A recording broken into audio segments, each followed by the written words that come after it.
Welcome back to another episode of Better Than I Found It, the podcast all things college golf. You're listening to Mike McGraw, the men's golf coach at Baylor University. I know I say it often on this podcast, but I truly believe the last 10 years or so have seen the greatest influx of quality young coaches in college golf history. And today's guest is a shining example of that. J.D. Fletcher, now entering his fourth year as the head coach at Miami of Ohio, is only 28 years old and is doing a terrific job already. He is consistently one of the most prepared coaches I've seen, and his Red Hawks have seen a very steady uptick in their performance each year he has been the head coach. Admittedly an old soul, JD is mature well beyond his years, and I know you'll enjoy hearing about his coaching journey thus far.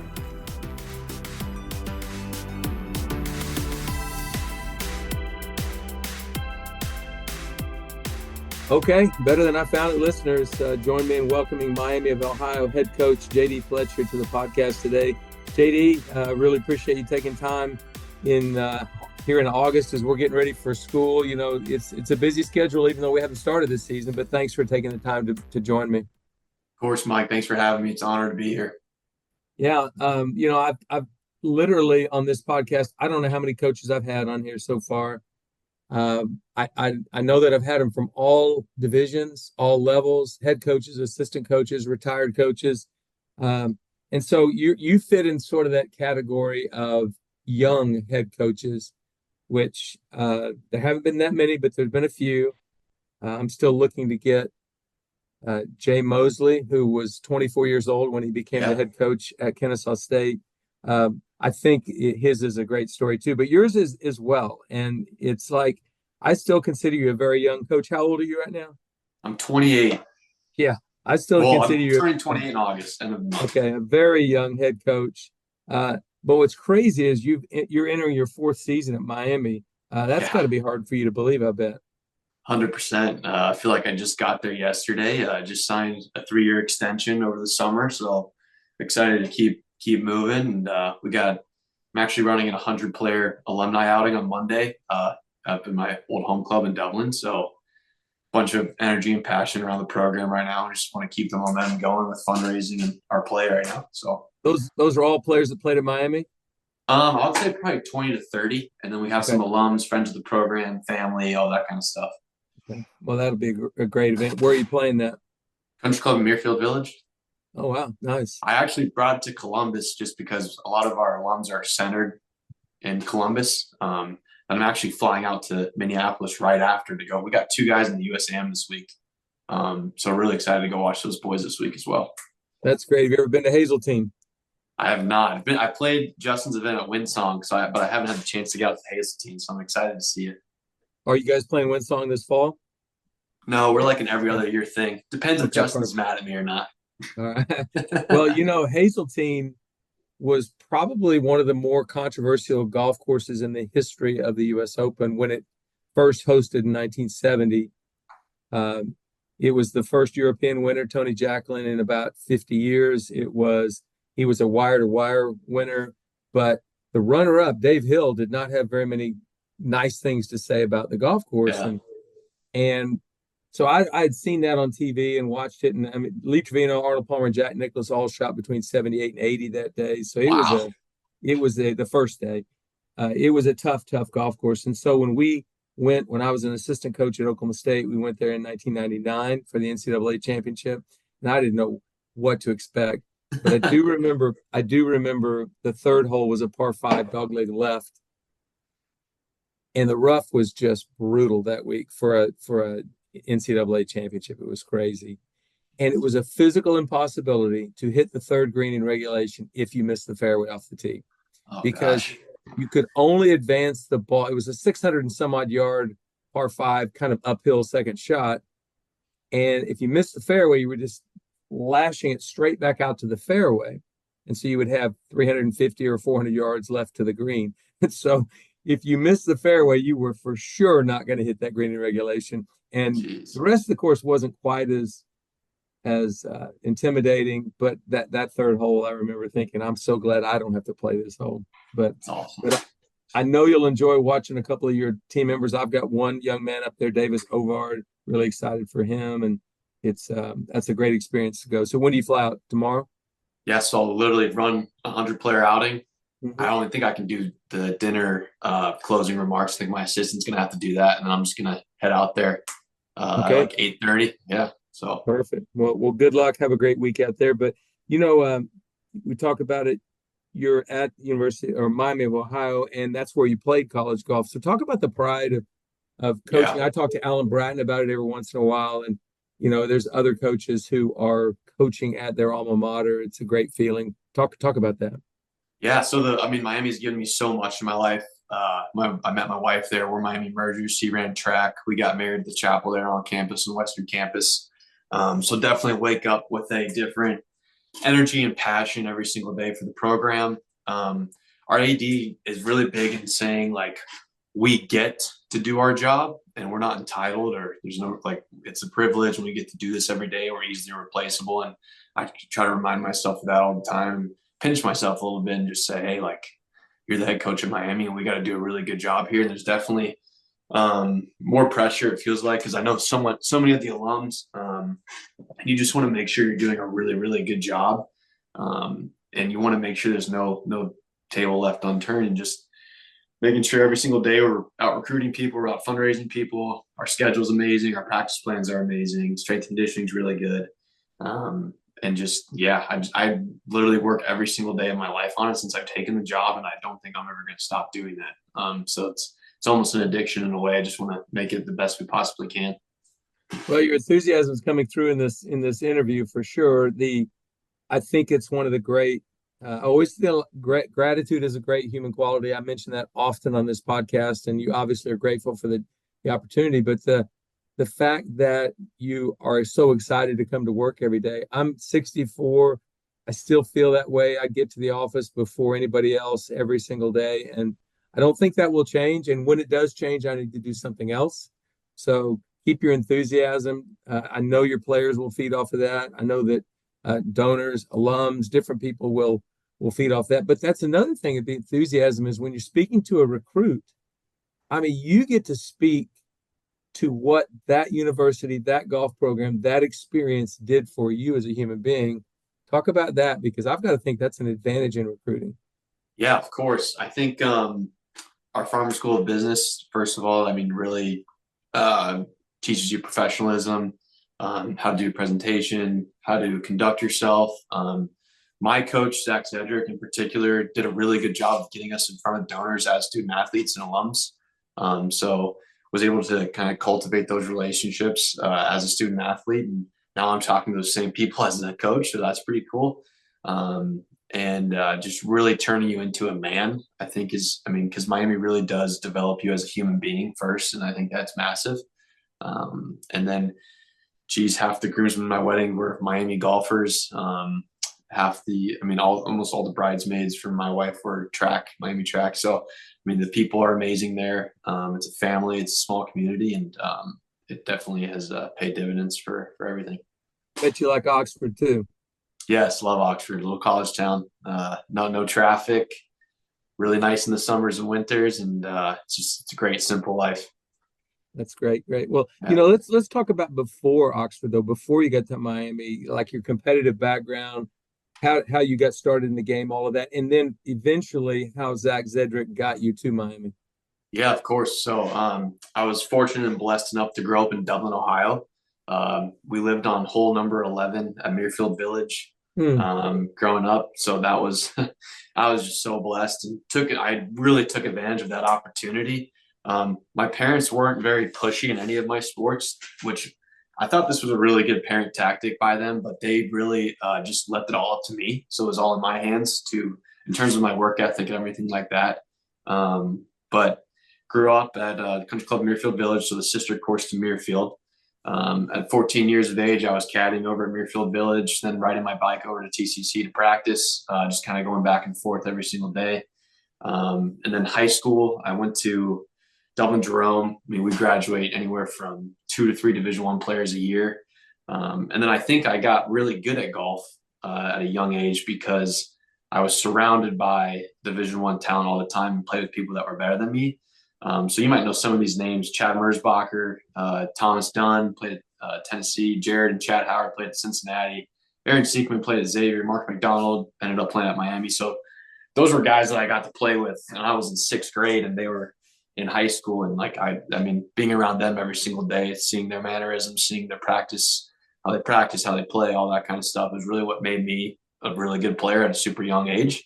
And then also my competitiveness really came from hockey. Like I was a really good hockey player, played travel hockey at like the highest level possible. So super competitive. Then my dad and I kind of just did a math equation of there's 300 Division I golf schools and 67 Division I hockey schools. So we're probably gonna have a better shot at playing Division I golf.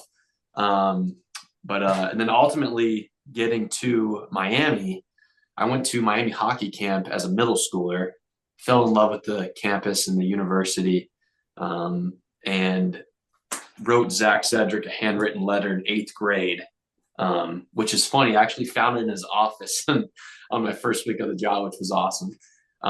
Wrote Zach a handwritten letter in eighth grade. My coach at the time was Brad Sparling. He had moved. Brad. Yeah. So he moved to Columbus area, started doing recruiting for kids. I was one of his first clients actually in Dublin. Geez, that was probably 2009, 2010. And he really helped me navigate the entire college recruiting process. And I kind of told Brad, hey, look, Brad, like, I just want to go to Miami. Like, this is where I want to be. And he helped me kind of through that entire process, which was great. Ended up taking an official visit junior year, committed on that official visit. Zach took me to a hockey game. He really did his research, understood what I liked and everything like that. So it was just a perfect fit. And that was kind of history from there. That's great. Brad was also a college golf coach. So when he got into that position of teaching, but also counseling kids about the college experience, he knew what he was talking about. So that's great. Well, Zach is somebody that I met when he was an assistant coach at Wichita State for Greer Jones, who is one of the sneaky greatest college golf coaches ever. And Zach kind of followed me around like a little puppy dog. It was crazy. I was at Oklahoma State at the time. He was a young assistant coach working for Greer, and I would always defer to Greer. I would say, he's smarter than I am. He knows what he's talking about. He was a great player, but I noticed Zach was very, very intentional about everything he did.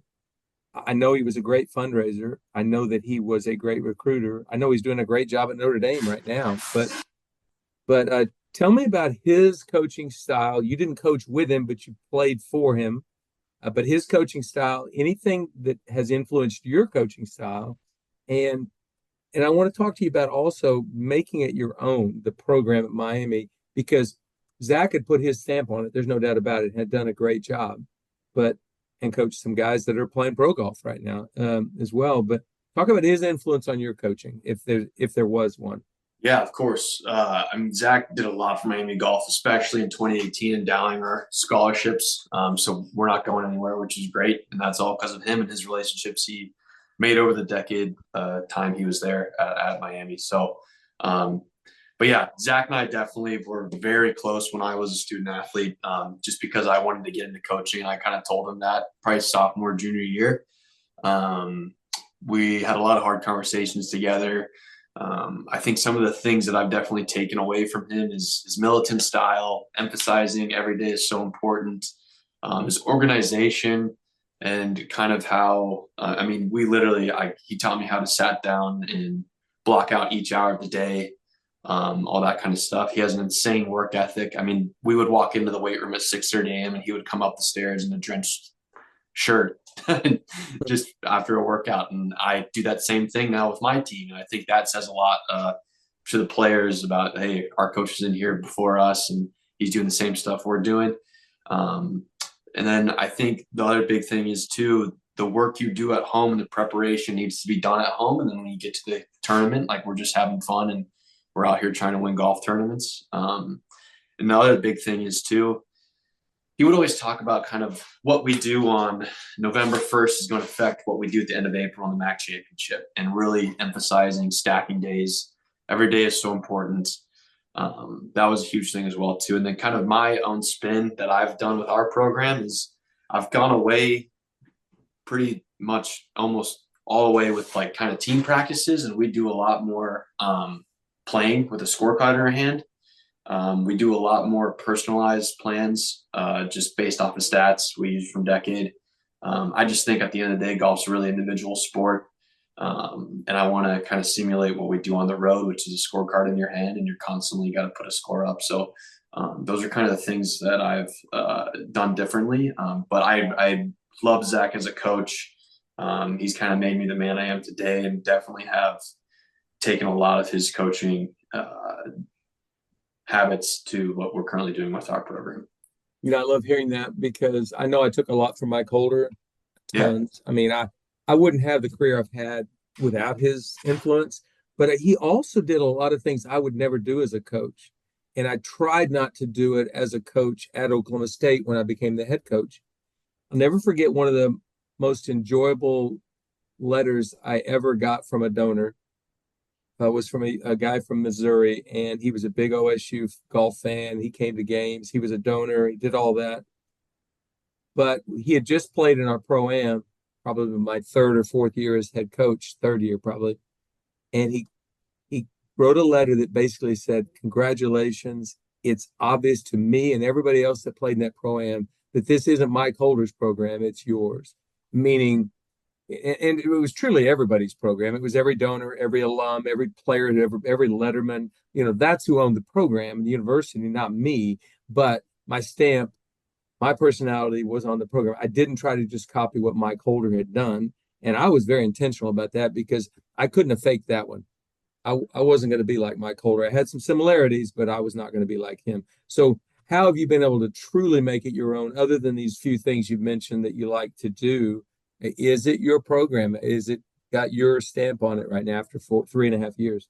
100%. I think it's our program, my program, especially with the recruiting we've done and all the guys that have been playing or been my guys. We've really been focusing on Ohio and international for recruiting, and it's been paying dividends. I think we've gotten like a lot better since my first season, 21-22 season. I mean, we were 38, 117, and 8 or something my first year. And this past year we were 85, well above 500, and doing much, much better. And I just want our program to be known for something. So like when our guys come here, that they want them to know that they have a really good shot of going to the next level. We just had Danny Fisher playing the Korn Ferry Tour 2 weeks ago. Monday qualified, shot 66, bogey free.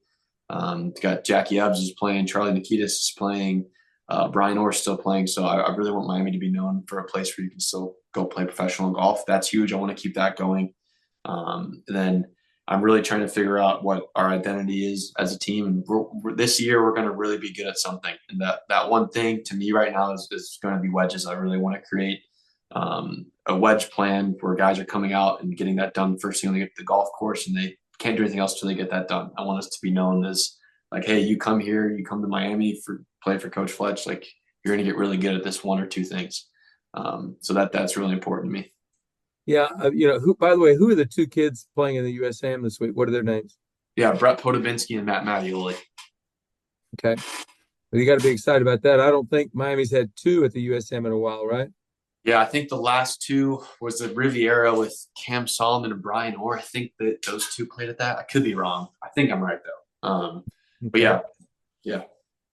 All right, before you were hired, and actually Zach, I know, had a lot to do. He was on the committee that probably helped, so I know his good words about you probably helped, didn't hurt your situation. But before you got there, you were coaching elsewhere. I mean, very young age. You had two positions before you got to Miami. One was as an assistant coach at Carnegie Mellon, and the other was a head coach at Earlham. So talk about how those two experiences prepared you for this D1 level coaching. Yeah. So Carnegie Mellon was amazing. Before COVID hit, we had both our programs, men and women, inside the top 5. And I really thought we were going to get a national championship that year. So that sucked. We were all crying in the parking lot at the match play event at Hammock Beach. And that was brutal to do. But I also had an amazing boss there, Dan Rogers. He just won the national championship, got Division III Coach of the Year. So it was amazing to learn from him. And Carnegie Mellon is just such an incredible institution, academic institution. And the kids were so bright, and they were also amazing at golf. And then and I also got experience there running the men's team, because most D3 events, you bring both the men and women's team to the event. So Dan would go with the ladies, I would go with the boys. So I actually got, in my opinion, head coaching experience at the age of 23, which was pretty invaluable, and awesome to kind of get to do that. And we shot 31 under at Savannah Harbor, like through Division III school. So we had some really, really good talent there, a bunch of All-Americans. And then ultimately, I wanted to try to get a little closer to home, just with my wife's family being in Southwest Ohio. And Earlham College had an opening for it was a men's coach, but I was quickly elevated to director of golf, overseeing both programs. And that job was really scary to take because they had 4 boys rostered on the roster, and the upcoming year there was going to be 0 players on the roster. So I went and recruited 9 freshmen. Well, you needed to do that because you can't coach air. Exactly. You gotta have humans. Yeah, I learned so much at both those stops, and they were both super valuable to ultimately getting, quote unquote, my dream job. I didn't think I would get this job at 25. I thought it'd be more like 40. But came to Miami with a 7-10 page vision guide of what I was going to do, how we were going to fundraise, how we were going to recruit, all that stuff. And the 2 stops before that really, really prepared me. Earlham's job was really uncomfortable. I was really uncomfortable. I mean, no players coming back the next year, no operating budget, had to fundraise, all this stuff. So I was really thrown in the fire and able to figure stuff out, which is ultimately how you grow as a human. So it was great. Well, the good thing about having to do that is you're figuring it out on the fly, and that skill is going to help you when you have to figure out something on the fly at Miami one day, something you've never been presented with. You'll probably have an ability to get through that. I know it's really, really important. I mean, remember when Mike Holder was still the men's coach at Oklahoma State, I was his assistant. He said, "Would you like to be the women's coach? We've got an opening." And I thought, I haven't been a head coach since I was at Evan North High School. So I think I'd been there 7 years working for Mike as an assistant. And I thought, that sounds pretty good. I'd love to do that. And that's a whole chapter in my book, Coaching Women's Golf. I wasn't very good at it, but I could have been. But but the thing about it was, I asked him, I said, "Okay, I need to start looking for an assistant coach." And Mike took one look at me and says, "You're not going to get an assistant coach your first year." And I said, "What are you talking about? This is a Division I program, Mike." And he said, "Well, you've got a lot to learn about coaching women's golf. You'll learn a whole lot more if you're having to do it on your own." And 100%. He was so right. I'm so glad I did that. And I did not have an assistant. So the only year I coached women's golf, I had no assistant. I had a bunch of girls that were teaching me about how to coach women. That was a fact, but I had no assistant coach. And anyway, so I think you probably had a great experience at Earlham that probably is aiding you now. But what's your biggest surprise that you've experienced? Like, oh my gosh, wasn't ready for that one. What's that? Yeah. Truly realizing how much goes into running a high-level Division I golf program, especially at the mid-major level. We don't have like all the abundant resources. So I mean, sometimes there's days where coaching might not be at the highest priority. So I mean, I'm doing our fundraising, I'm doing our recruiting, I'm doing our social media, I'm doing our alumni newsletter. I got lunch with donors, I got meetings, all this stuff. So it's just so much goes into it. You have the day-to-day stuff, practice, what like kids' class schedules. How are you organizing? Like this group needs to practice here because they have class conflicts, everything like that. Strength and conditioning, scheduling, all that stuff. So a ton goes into it. The other big surprise too, from just going from Division III to Division I, competition days almost go double. The travel, I mean, we go all the way to Hawaii. We're going to Canada this fall, which we can get into that later with our schedule. But travel's way up, recruiting's way up, it's way more intense. And I mean, I want to take this program and to regionals and not have to win the MAC championship. So I mean, I'm working every single day on it, and the workload's insane. And I think sometimes where the NCAA landscape's headed, I mean, I think there could be days where it could be more beneficial for me to go have lunch with a donor, and I might have to be a couple minutes late to practice. Just where everything's going, you can't have enough money right now. So that's way more on the priority list for me in the current moment. So yeah, hopefully that answers your question. Yeah, it does. And I'm going to talk a little bit more about that landscape of collegiate athletics Yeah, here in yeah. just a little bit. I've been asking a lot of coaches that, not maybe a focus of the interview, but just talking about it. It's like, man, we've got more challenges than we had before. How are we navigating that? Or what are some creative things you're doing? I'll get to that. But, we talked a minute ago about your age. And by the way, I don't think that's a disadvantage. Being 28 is really cool. I remember it, but Ronald Reagan was in the White House, so it's been a while. Um, Young coaches often struggle with the lack of age separation. I talked to Mike Holder about this. He got the head coaching job at Oklahoma State at age 24, and four of the kids on the team basically he'd played with. He struggled with it. He wasn't great at it because he didn't know. All he knew was hard work, and so Yeah. he just kind of set a schedule. We're going to qualify these 3 days, and you're hitting balls 6 or 8 hours a day the other days, and just deal with it. And he was practicing himself. So he kind of softened that age difference, meaning I was just one in there grinding with them. How have you been able to do it? What are the disadvantages, advantages, and what are the pitfalls you see of being so close to their age? Yeah, of course. My first year, I was really fortunate. Jack Hersig and Jack Martell and Jack Abner were fantastic. Those were guys I played with. We were able to have hard, vulnerable conversations, which was great. And I ultimately got to get Jack Ebner, convinced him to come back for his fifth COVID year, which was cool. So I got to coach Jack for 2 years. Also played with him for, I think, 1 year. So that was awesome. Now he's still playing pro golf, and I think I have a lot to do with that for him to go play pro golf because it wasn't really on his radar when he got here. Advantages. I'm newly removed from where they just were. So I've been the guy who has been at home when it sucks. I've been the guy who's been on the road when they're traveling. And being at home is awful, especially February in Oxford when you see the guys go down to Texas or go down to Florida and you're at home hitting balls in the indoor studio. So trying to keep those guys motivated, trying to keep those guys with a plan, stick to the plan, and making sure they can take advantage of their opportunity when it prevents themselves when it gets so. And then being able to relate to them at a super personal level is also huge. So talk to them about whatever. I really feel like they can come to me with anything, and that's definitely been the case. Disadvantages has just been just dealing with some parents, navigating those relationships in the recruiting process. You could have a whole podcast on that, Coach. And with our current team, our current parents right now are awesome. And then I am an old soul at heart, and I feel like I'm really mature for my age.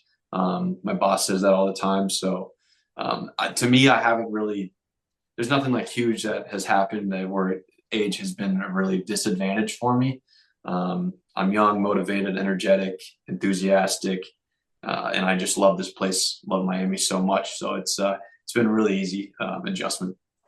I love hearing that. Just one piece of advice for a young coach. Let's say a guy gets the job at 25, like you did. What would you say the most important thing you could tell him to do to make the transition easier? Yeah, I actually wrote a couple things down for this just through my experiences. Be super consistent with your message and everything. So how you're going to do qualifying, how you're going to discipline players, all that stuff is huge. You don't want to show favoritism, any of that. You just need to be really consistent and with your delivery every single week, every single day.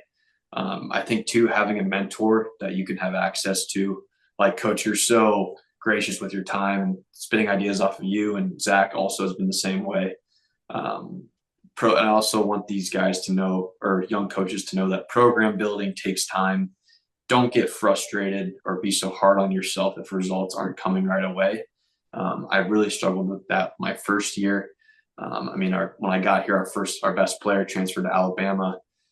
We were left with 7, 8 guys on the team, some off-course issues. So, it takes time, and we've seen a steady progress each season, which has been great.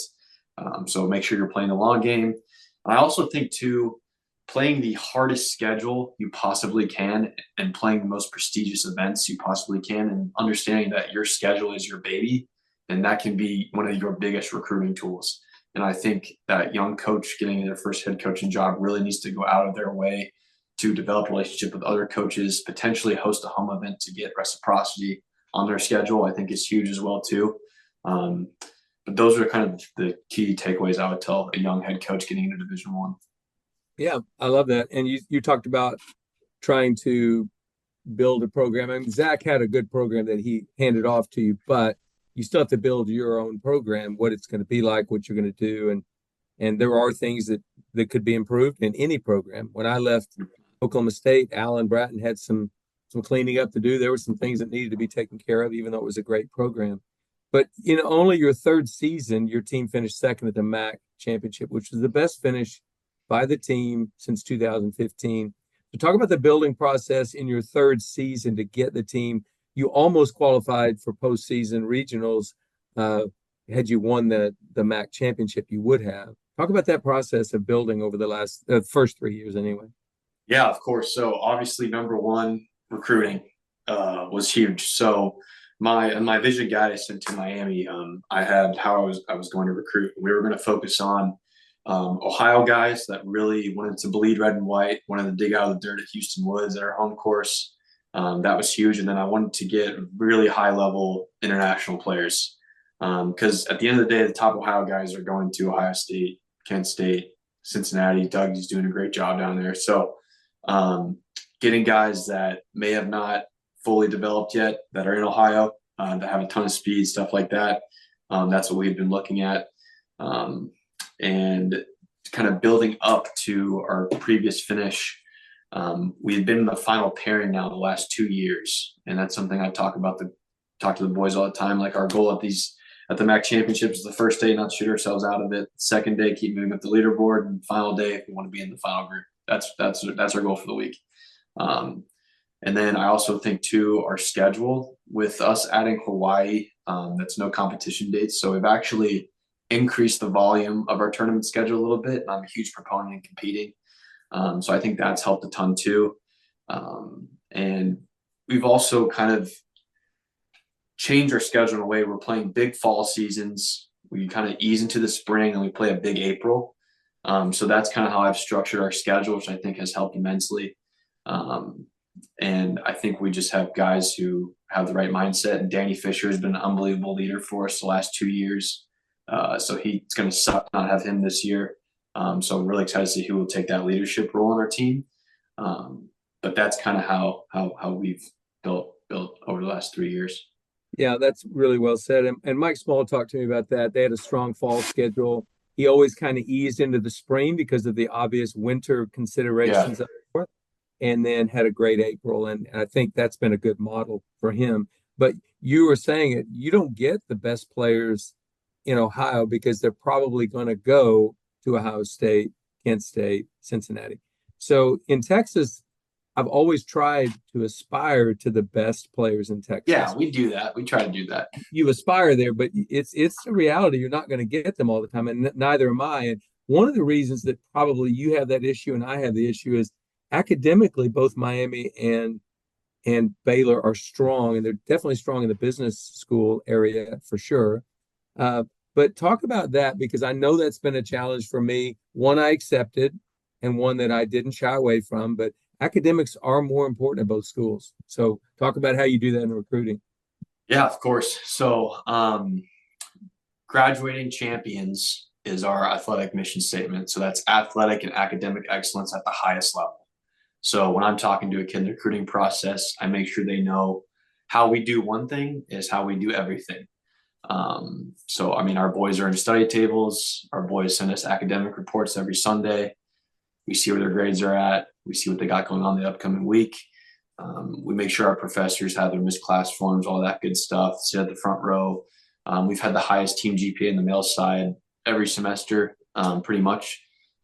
So the boys are really good at getting their stuff done on the road. Our tutors and academic advisors have been great as well too, working with them.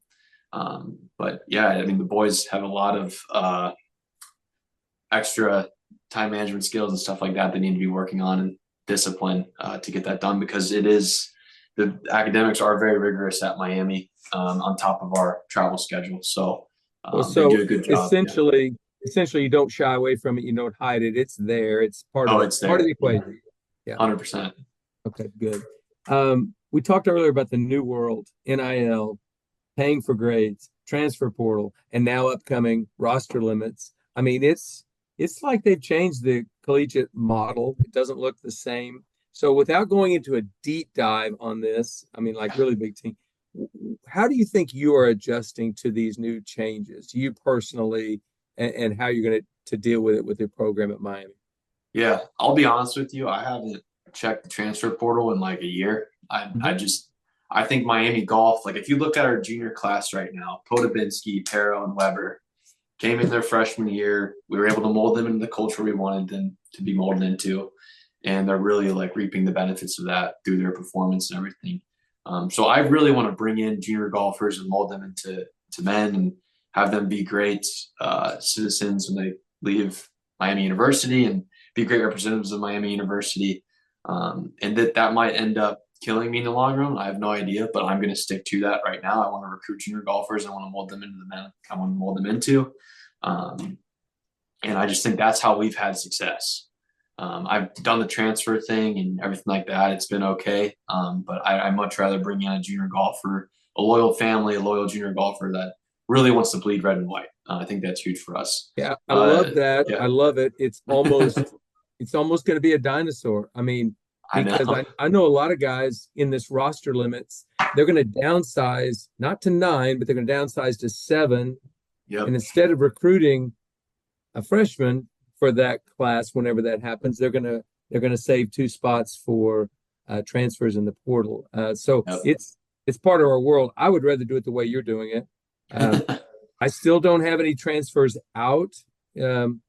I have 2 kids that graduated and then transferred for a 5th year someplace, but so I haven't been a transfer portal guy either. It's not like been our deal. But anyway, just was interested to see how you would handle that. I know the one thing I don't like about the modern day is if a guy at Miami, Ohio, you develop one of those players into an All-American. Have you had an All-American yet? I have not, no. Okay, but you will. You're going to have an All-American. And unless he's a senior when he was an All-American, I mean, somebody's going to come trying to steal him from you. And I'd hate that. I hate that about what we've got going in collegiate athletics. We've had a couple guys have some really, like Danny Fisher could have gone in the portal his 5th year, gone anywhere, honestly. He stayed. Brett Podobinski had a T4 finish at the Calusa Cup. I'm sure you know that tournament. Mm-hmm. So, and then he won Mid-Pines the week before that. But guys don't want to leave here from, I don't know if, I mean, hopefully it's a little bit for me, what we're doing here with our program and Miami University as in general, but I don't worry about that. Maybe I should be worried about it more. Yeah. Okay. Well, I often use Herb Page as an example at Kent State and how he would develop kids into All-Americans. And by the time they were seniors, they had a pretty strong team every 4 or 5 years for sure. And I hope that's still possible. I want it to be possible.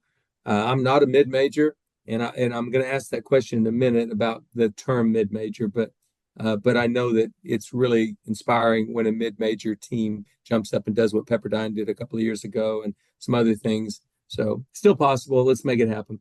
I'm always interested in what other college golf coaches see as their greatest role models as from coaches outside of golf. So who are some of your favorites and that had big impact on your coaching and why? Of course.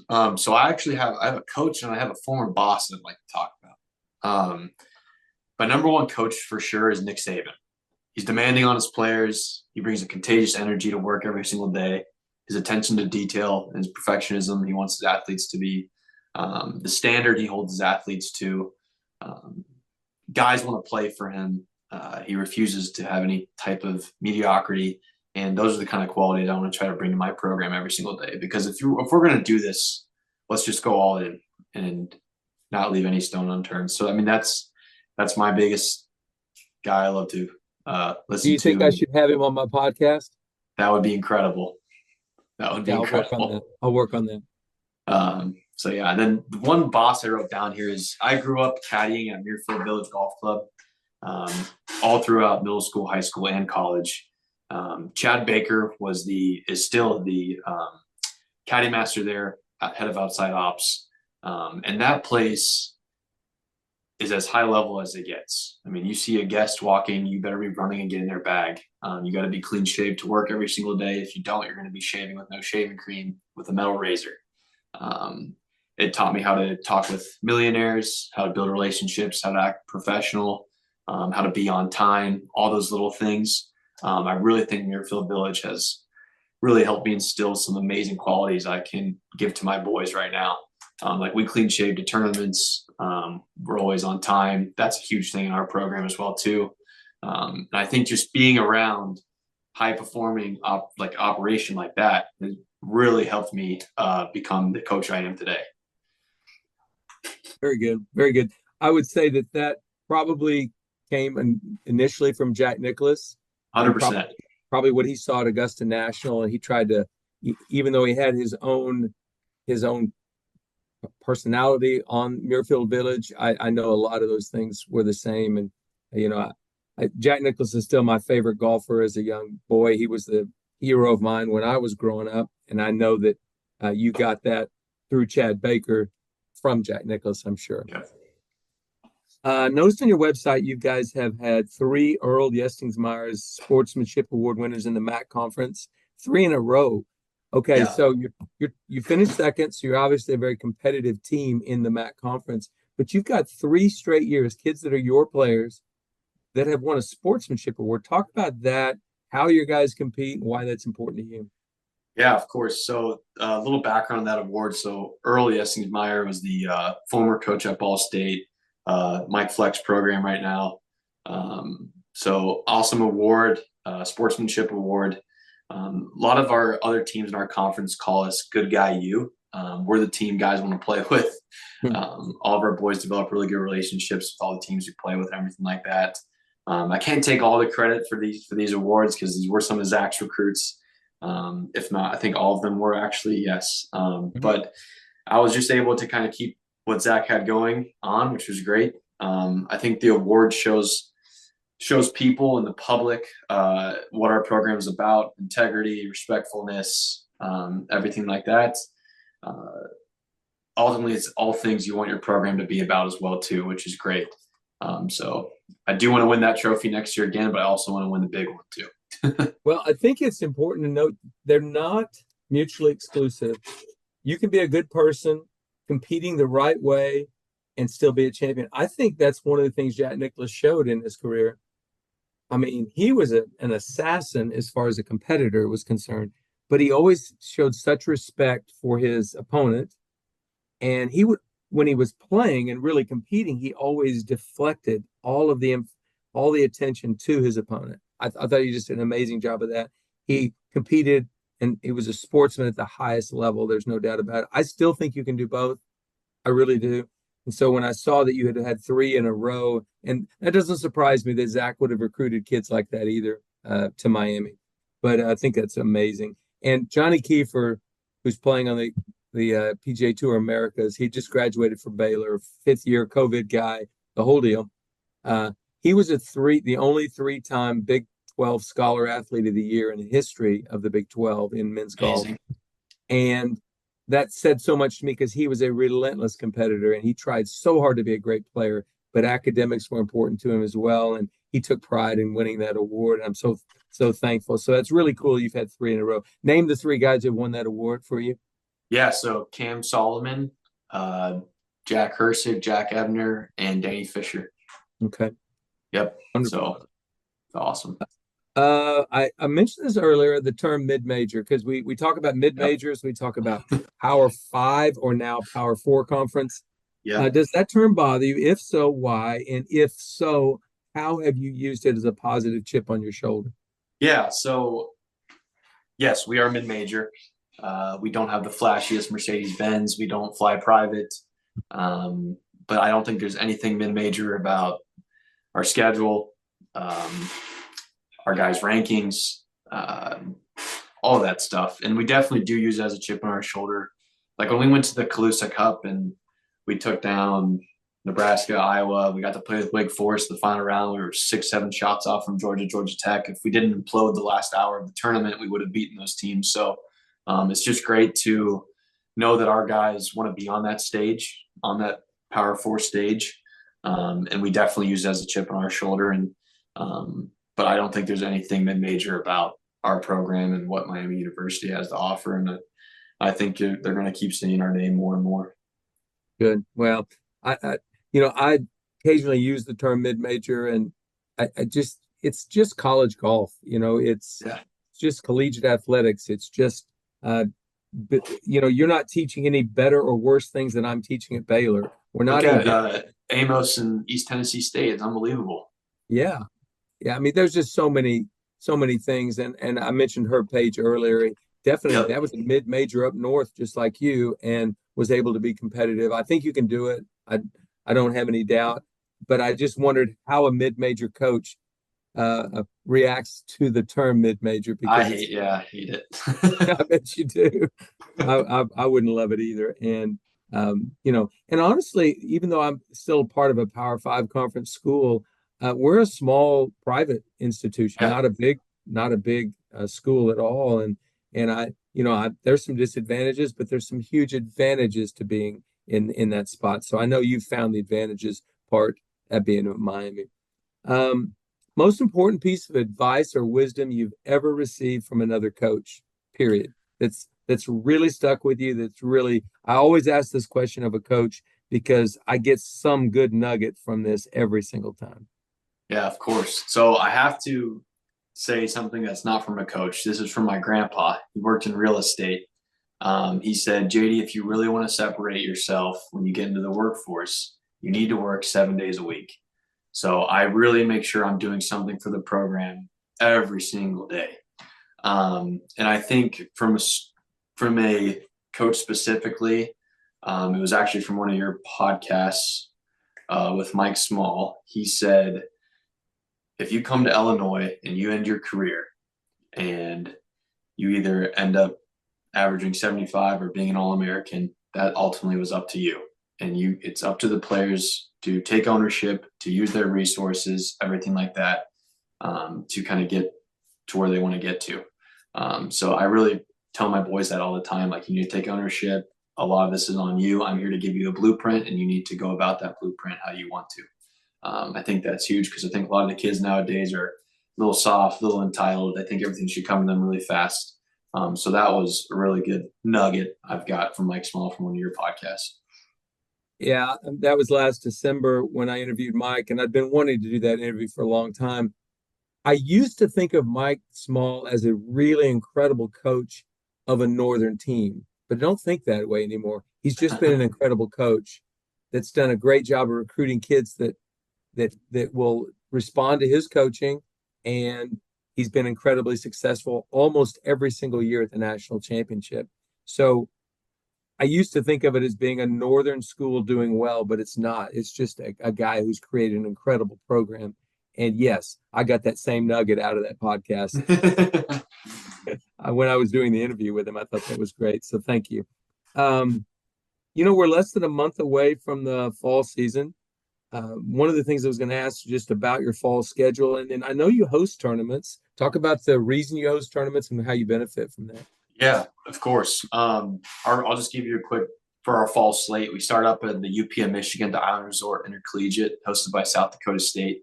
Fun way to kick off the year. We played there the last 2 years. Parker does a really good job with the course setup. I think last year Michigan, Illinois State shot like 30, 31 under. So it's a fun way to start the year. A lot of birdies, everything like that.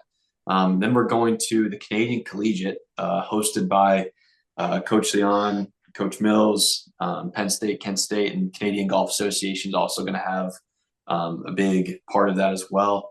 Overenberg Golf Club is one of the more premier clubs in the Ontario, Canada area. So really excited to see all that goes. I think us in Canada, only two mid-major programs playing in the whole field. So that'll be really good for the boys. Then we go to Purdue and we'll get to see the new campus renovations. We did not get to see it at regionals because we weren't there. Then we go to Pittsburgh Field Club, where I'll be hosting our Red Hawk Intercollegiate. I worked at the field club as well too. I was at Carnegie Mellon, so it's been great to develop relationships with the board there and kept those relationships going. So really excited to host there. And then we go to NCR South, hosted by Dayton, which is another top 100 great golf course. Then we end the year out at the Kapolei Invitational, hosted by Scott Simpson in Hawaii, which we saw you guys there last year. And hopefully the boys can shoot 60 under or we will finish last. Yeah.